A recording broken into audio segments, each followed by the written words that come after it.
जिल्ह्यातील फलटण उपजिल्हा रुग्णालयातील महिला डॉक्टरची आत्महत्या। हातावरील सुसाईड नोटमध्ये पीएसआय गोपाल बदनेनं 4 वेळा अत्याचार केल्याचा आरोप, तर घरमालक प्रशांत बनकरनं मानसिक त्रास दिल्याचाही उल्लेख।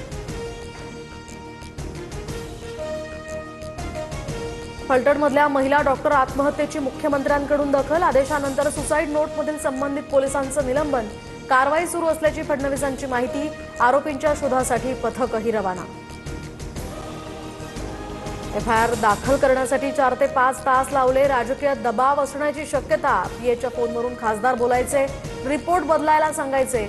महिला डॉक्टर आत्महत्या प्रकरणामध्ये भावाचेही गंभीर आरोप। राज्य महिला आयोगाकडून आता फलटण आत्महत्या प्रकरणाची दखल। संबंधितांवर कठोर कारवाई करण्याच्या सूचना, तर राष्ट्रीय महिला आयोगाकडून 5 दिवसात अहवाल सादर करण्याचेही निर्देश। भंडाऱ्यातील कार्यकर्त्यांच्या मोबाईल आणि व्हॉट्सअॅप ग्रुप्सवर आमची नजर। बावनकुळेंचं खळबळजनक वक्तव्य, तर कार्यकर्त्यांनी बेईमानी केली तर 5 वर्ष दरवाजे बंद करणार, बावनकुळेंचा इशारा।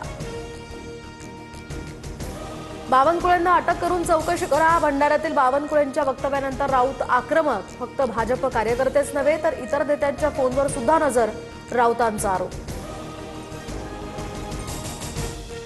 कार्यकर्त्यांसोबत संवाद साधण्यासाठी आणि कामाचा आढावा घेण्यासाठी वॉर रूम।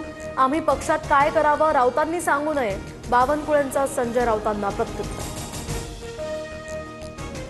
जैन बोर्डिंग जमिनीचा व्यवहार चुकीचाच। खरेदी खताच्या अगोदरच गहाणखत झालं। आरटीआय कार्यकर्ते विजय कुंभारांची थेट मोदींकडे तक्रार। मोहळांच्या सहकार खात्यांतर्गत मल्टीस्टेट बँकेनं कर्ज दिल्याचाही दावा। पुण्यातील जैन मंदिरातील दानपेटीतनं ट्रस्टींनी 14 ते 15 कोटी काढून गैरवापर केला, जैन मुनींचा आरोप। तर धर्मादाय आयुक्तांच्या अधिकाऱ्यांकडून जैन बोर्डिंगचं सर्वेक्षण।